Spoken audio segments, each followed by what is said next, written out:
এটা ভাল খবৰ কিয়নো কাইলৈ ৰিয়ান পৰাগৰ অভিষেক ঘটিব ওডিআই অৰ্থাৎ টিম ইণ্ডিয়াৰ প্লেইং 11ত ইতিমধ্যে ৰিয়ান পৰাগক বিচাৰি প্লেইং 11ত মূল একাদশত ৰিয়ান পৰাগক বিচাৰি এতিয়া সমগ্ৰ দেশত চৰ্চা চলিছে কিয়নো এতিয়া ৰিয়ান পৰাগেই হ'ব নেকি টিম ইণ্ডিয়াৰ ত্ৰাণকৰ্তা আৰু এই মুহূৰ্তত জনাইছে বিশেষ খবৰটো আৰু ৰিয়ান পৰাগক বিচাৰি সমগ্ৰ দেশত উত্তাল শ্ৰীলংকাৰ বিৰুদ্ধে দ্বিতীয়খন এদিনীয়াত অভিষেক ঘটিব ৰিয়ান পৰাগৰ দ্বিতীয়খন এদিনীয়াত ৰিয়ান পৰাগৰ অভিষেক ঘটিব ৰিয়ান পৰাগক লৈ দেশজুৰি চৰ্চা ক্ৰিকেট অনুৰাগীৰ ৰিয়ান পৰাগক লৈ দেশজুৰি চৰ্চা চলিছে প্ৰথমখন এদিনীয়াত শ্ৰীলংকাৰ বিৰুদ্ধে টাই হোৱাৰ পাছতে ৰিয়ানৰ উপস্থিতি কামনা অনুৰাগীৰ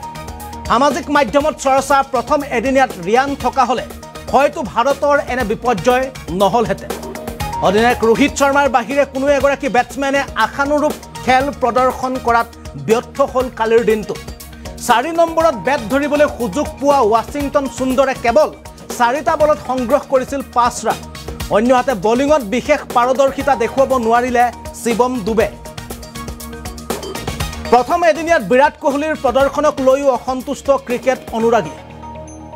প্ৰথমখন এদিনীয়াত বিৰাট কোহলিৰ স্কোৰক লৈ অনুৰাগী অসন্তুষ্ট টি20 শৃংখলাত অংশ লোৱা শুভমন গিলৰ বেটিং ফৰ্মক লৈও সমালোচনা অনুৰাগীৰ প্ৰথমখন এদিনীয়াত 35টা বলত মাত্ৰ কেৱল 16 ৰানহে সংগ্ৰহ কৰিবলৈ সক্ষম হৈছে শুভমন গিলে 7টা বলত জয়ৰ বাবে মাত্ৰ 1 ৰান গোটাব নোৱাৰা আৰ্শদীপ সিঙক লৈও অসন্তুষ্ট হৈছে দেশবাসী আৰু এই মুহূৰ্তত জনাইছে এটা ডাঙৰ খবৰ এটা ভাল খবৰ অসমবাসীৰ কিয়নো ৰিয়ান পৰাগক বিচাৰি এতিয়া দেশবাসীয়ে উত্তাল কৰিছে কিয়নো ৰিয়ান পৰাগক বিচাৰিছে